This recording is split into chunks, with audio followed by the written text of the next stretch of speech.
10 persons are known dead, 71 are missing. And there is speculation in Moscow that people were injured and may have died. Y acomodarnos como pudiéramos y era un día que nevaba mucho, hacía mucho frío. Gave you up for dead, thought you were gone. Well, I didn't know that.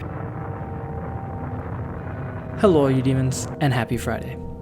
In our lives, we capture countless moments with our eyes, and even less with our photos. However, it is with those photos we capture key moments. These can be weddings, birthdays, or ceremonies of accomplishment.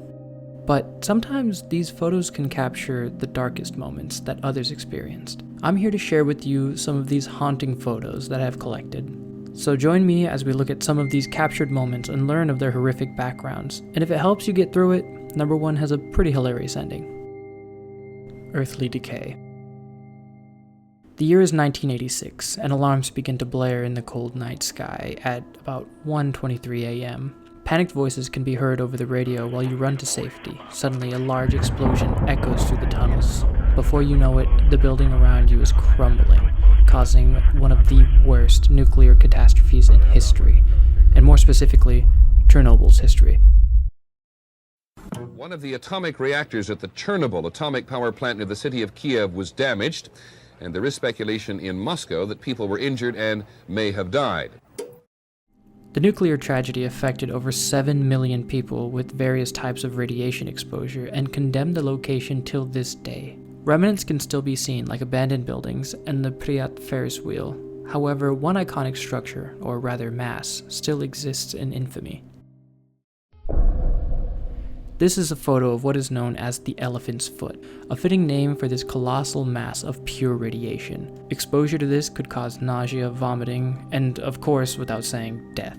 The person in this photo is obviously extremely exposed and within mere feet of the foot. No pun intended. Workers or liquidators were sent to clean the mess, thinking they had waited more than long enough to capture photos in person, but to their dismay, it definitely wasn't. These distorted photos from the immense radiation remain as a historical reminder of the haunting events that transpired.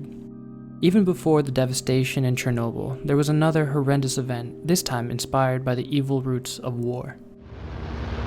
A short time ago, an American airplane dropped one bomb on Hiroshima. In 1945, America unleashed 2 atomic bombs over Nagasaki and Hiroshima, unrightfully condemning countless innocent lives. Till this day, the morality of the situation is debated, with most rightfully holding America accountable for its atrocity. One could only imagine the immense feeling of dread that the photographer had, or those just outside of the initial blast. The immense damage caused only rivals that of a force of nature. As if man-made dangers weren't a challenge enough to our survival, the unforgiving climates and conditions on this earth exposit catastrophes without deliberation. This leads us to our next set of photos, labeled Unforgiving Mother Nature. In 1959, a journey into the Russian mountains of Votartan was led by a 23-year-old hiker named Igor. It's unknown why exactly, but he led a team of researchers to its peak, or at least that was the plan. Igor was supposed to let the camp know that they had returned safely via telegram, but that never happened. On February 1st, the team went missing within the daunting mountains and were later found by investigators, but what they saw both shocked and repulsed them. Some of the hikers were reported to have had their eyes missing, and one was even missing their tongue. This, of course, confused the investigators. It's theorized that the team took a narrow pass that was plagued by violent snowstorms. This is where it's thought they got confused and deviated from the path to a slope off of a mountain called Dead Mountain by locals. No, I'm not making that up. They go on to report that some of them were observed to have taken an impact comparable to a car. However, with further investigation, things began to get a lot weirder. One of the tents was discovered to have been ripped open from the inside, as if somebody had tried to escape.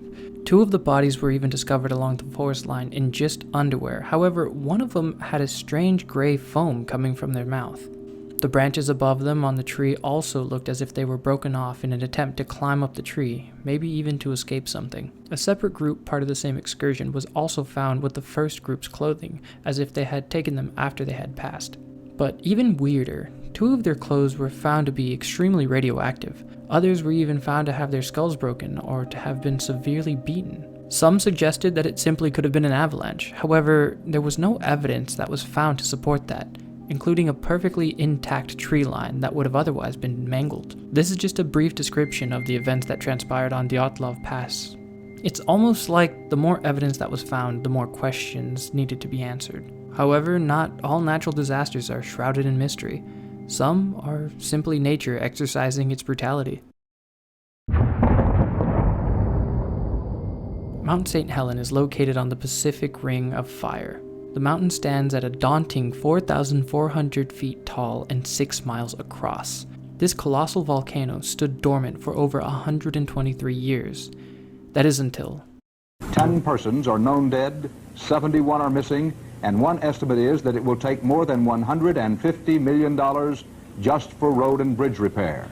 It is an event that defies superlatives. On eruption, the north side of the mountain collapsed, creating a devastating pyroclastic flow, covering 17 miles in just 3 minutes. With ash erupting 80,000 feet into the sky, the area was plunged into darkness. This haunting image was captured by photographer Robert Landsberg from the tragedy. With escape or survival robbed as options, Landsberg decided to capture this photograph of seemingly ash and chaos and protect it with his body.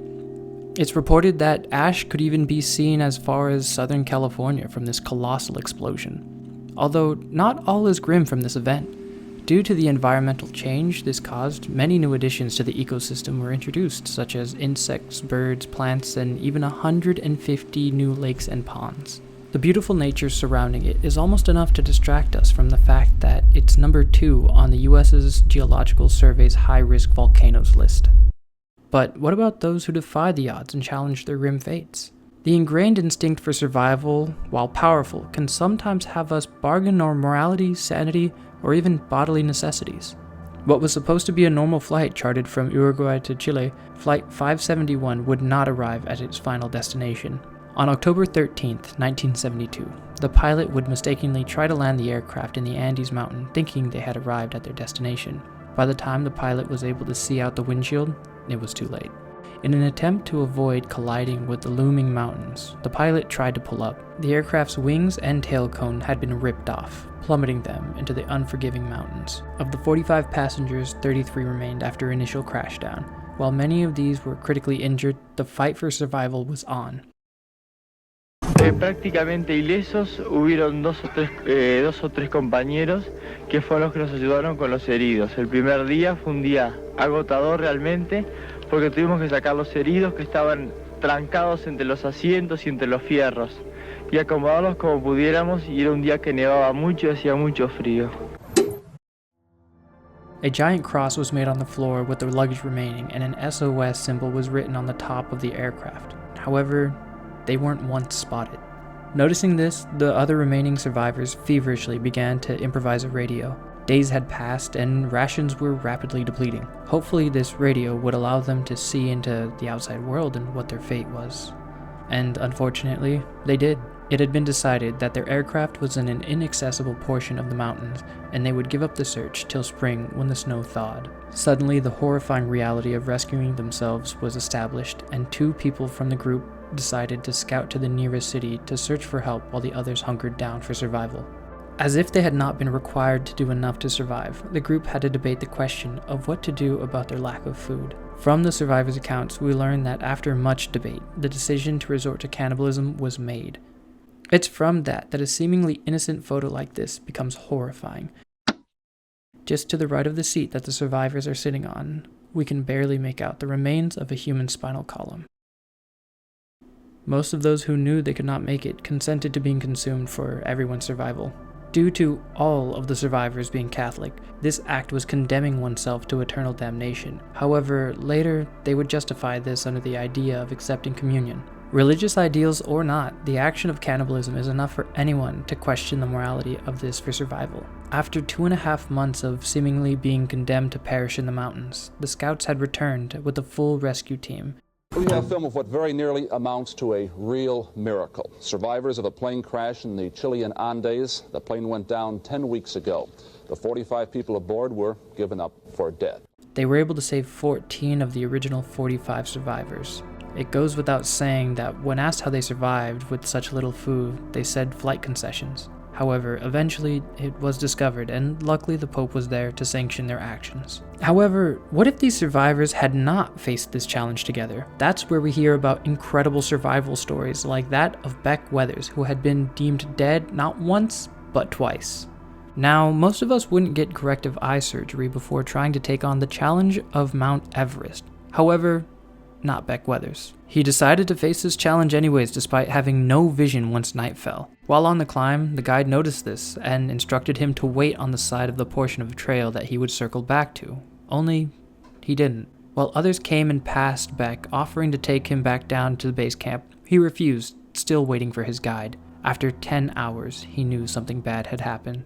He joined the next descending group down. However, the mountain had become even more dangerous with a vicious storm challenging them. Due to this, the team eventually had to huddle down close to each other halfway down the mountain. With having lost a glove during the journey, Beck began to feel the effects of frostbite and altitude sickness. This drove him to the point of insanity. In an almost comedic fashion, he threw his hands into the air declaring he had it all figured out, only to be knocked off the trail by a gust of wind.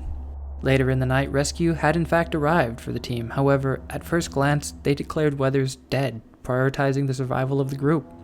Only, Weathers was still very much alive, just in a coma. And I would have to say that probably as cold and as frozen as I was, that I would look pretty dead. Luckily, there was another chance. Another team with a doctor was sent in the morning to retrieve Weathers and another hiker. After first finding the other survivor passed under a sheet of ice, they finally came across Beck, looking unfortunately very similar with frostbite. Seeing this, the doctor, with heavy heart, descended the mountain to deliver news to loved ones. But it wasn't over for Beck. With the sun granting Beck a second chance, he woke up at 4 p.m. in a stupor, believing his situation to be a dream, till he saw his arm had frozen solid. He described it as sounding like wood when he banged it against the ground. This is when his adrenaline kicked in and he was given his second win, and challenged his seemingly decided fate. Shambling down the mountain like a frozen zombie, he finally arrived at base camp, giving the climbers there a pleasant and terrifying sight. After the initial shock, they helicoptered him to safety almost immediately. Unfortunately, his right arm, fingers from his left hand, and parts of his nose were amputated, but he was on his way to safety, and seemingly in good spirits, even saying this trip was going to cost him an arm and a leg. While as grim as these stories have been, there's something to be said here about the indomitable human spirit and its ability to push through immeasurable odds. And with that, thank you all so much for watching. Have a great night, and as always, stay spooky. Bye-bye.